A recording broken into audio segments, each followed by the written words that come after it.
I prepared this case to discuss on the congenital anatomic disposition of the aortic arch and the collateral channels. A young girl with a recent head injury presented to us. She already had a problem of known Klippel-Feil syndrome, showing complex bony deformity of the cervical spine. Her chest radiograph shows an unusual arch shape here. On CT and MR images, we could see markedly dilated subarachnoid arterial structures, and it was something like dilated with the calcified walls here and there. Of course, we could see numerous fine vessels intermingled with these dilated vascular structures. Since the CT neck angiography revealed an absence of the right subclavian artery and the right ICA, we decided to perform DSA. However, we failed to advance the catheter over the arch like this. It turned out that that was not an actual interruption of the aorta, but a marked tortuosity of the thoracic aorta, as you can see here. There are 2 points I'd like to ask you to discuss. The first discussion point is how to explain her absence of right subclavian artery and right ICA. In this case, that is the first discussion point. The second point is about the fine collateral channels along the vagal system. We thought these fine vessels are formed to compensate for the absence of right ICA and incomplete vertebral vagular system. Please discuss on the nature of these vessels. Is it a rete Mirabile?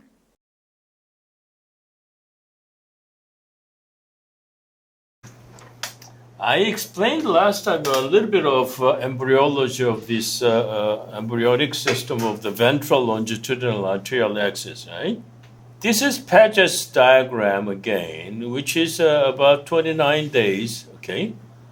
What I'm trying to show you here is that initially you have this ventral aorta and dorsal aorta, okay? You have a first, second, and third aortic arches, and the fourth aortic arch is forming here.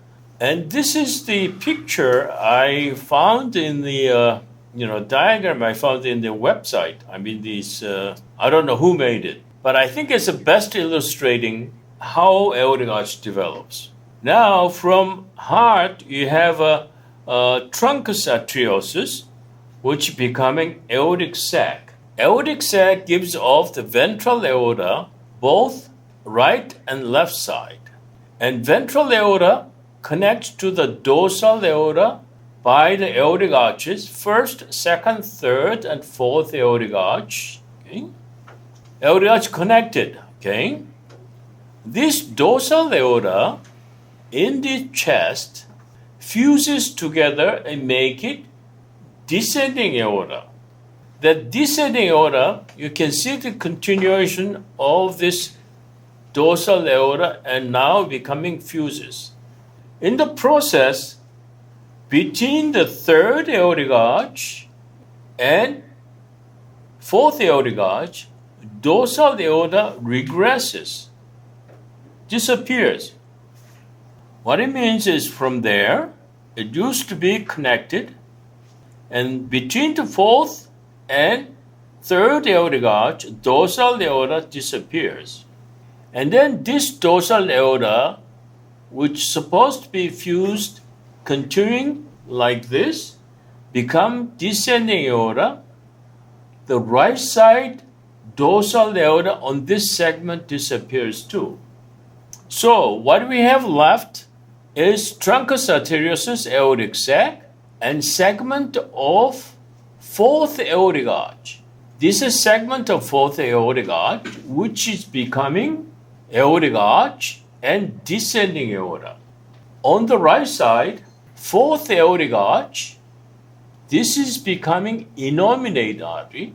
This innominate artery divides into ventral aorta, which is becoming common carotid artery. Rest of branch of fourth aortic arch, this becoming subclavian artery. And left side, this is seventh intersegmental branches coming from dorsal aorta. This seventh intersegmental artery becoming left subclavian artery.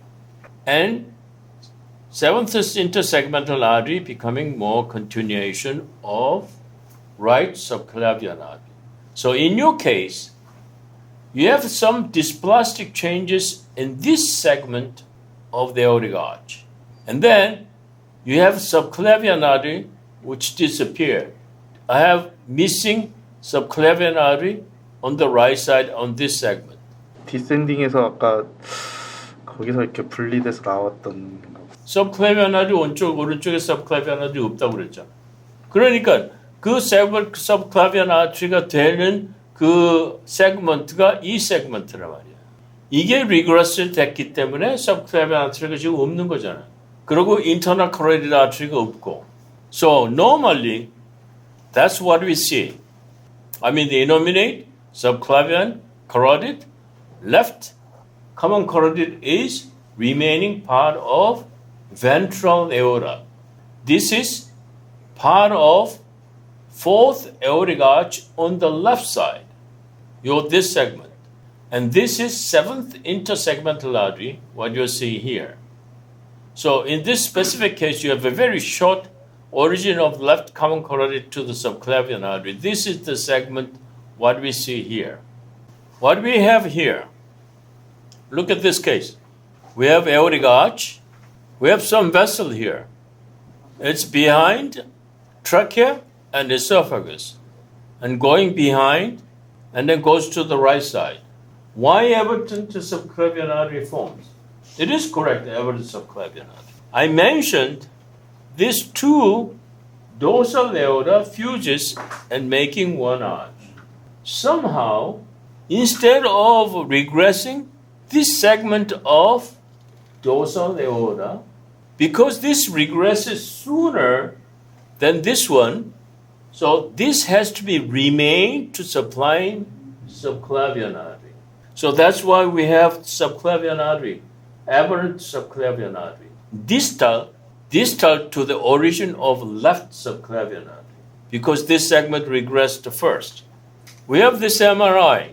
Who are the radiologists? What do you see here? Is it normal? If I'm examining you an oral exam, you all flunked. This is MRI.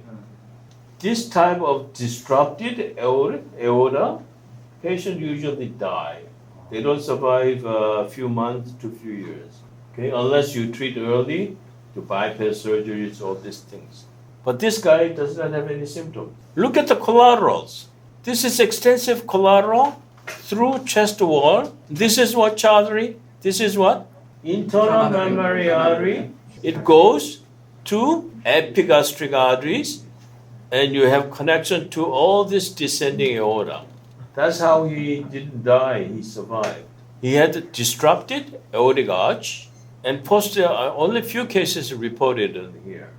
This is location of this disrupted segment is most likely attachment of ductus arteriosus. This is diagram Pierre made for his second edition of the surgical neuroangiography. And it's complex system. To make it understand better, Dr. Lim, 임수미 선생이 나하고 같이 있으면서 컬러링을 하셨어. To let it better, maybe understand better. What I illustrate is, this is a ventral aorta. Now you have a dorsal aorta. You have a connecting aortic arches. First, second, and third aortic arch. Okay? This is called ventral longitudinal arterial axis, which eventually become basilar artery and spinal artery, anterior spinal artery. If you look at it, internal carotid artery forms from here, but internal carotid artery has a segment. Segment 1 is a third aortic arch. Then between the third and second aortic arch, or part of dorsal aorta, first and second aortic arch, between first and attachment of trigeminal and primitive maxillary artery.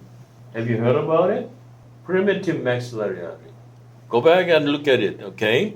And then you have origin of dorsal ophthalmic artery, and then you have this continuing to primitive ophthalmic artery origin and ventral ophthalmic artery. So total, it has 7 segments, internal carotid artery.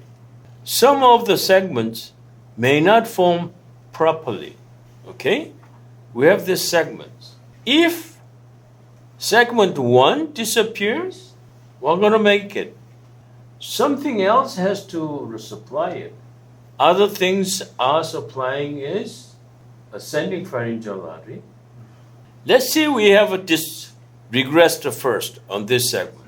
The other collateral can go in is ascending pharyngeal artery, this pathway through the stapedial system. This is stapedial artery. Hyoid artery, stapedial artery. Stapedial artery divides into supraorbital and maxillomandibular branch. And this is the pathway through stapedial artery system. What do you call? Aberrant carotid artery, right? This follows course of stapedial artery system. This is another case. Typically, it goes through where? Middle ear. Okay, look at this. This is illustration. This is Shosh gave it to me. You can see the MRI, the CTA. This carotid artery is going through the middle ear. This is another, Dr. Kim gave it to me. This is another aberrant carotid artery. This is bilateral. This is old case. This is 84. 1984, even you are not even born. You see the bilateral aberrant carotid artery, and the ENT surgeon look at it in a ear because she complained of tinnitus, and he saw that something in the red thing is inside, so he took biopsy of it. So this is after the biopsy. So he took a biopsy of carotid artery. All these things we pass. In case between the first aortic arch and origin of trigeminal artery regresses, the closest source of collateral is trigeminal artery. Trigeminal artery is taking over carotid artery. Or there's an artery, there's no carotid artery on the right side, left side carotid artery giving branch, going through sella turcica. Primitive maxillary artery always runs through sella. Okay? What could be the equivalent normal arterial branch for that one? There's a normal artery is a posterior pituitary artery. Right and left posterior pituitary artery is the remnant of primitive maxillary artery. And also medial clival artery is another remnant of this artery. So this kid had a regressed carotid artery early, so that's why this is existing. In case this segment 5, in case segment 5 regresses, that's when you see the rete-like structures. This is the only time rete-like you can see here. This is another collateral developed. Another, Shoshi Kominami gave it to me, this rete-like it. Only section 5, segment 5 is regressed. This is another example of rete-like. This is my case. If you look at it, and this is like this. Only segment 5, between the origin of trigeminal and origin of dorsal ophthalmic artery. Okay, that's why I said we cannot finish 6 cases. So the difference between true rete and Professor, you said rete-like structure, not rete. Yeah, rete must be a network-like structure, a net-like structure, not a multiple channel. Rete-like. I think we don't have a true rete in human arterial system. I would like to see the more details of your intracranial circulation, not just showing that. Do you understand you have 3 anomalies?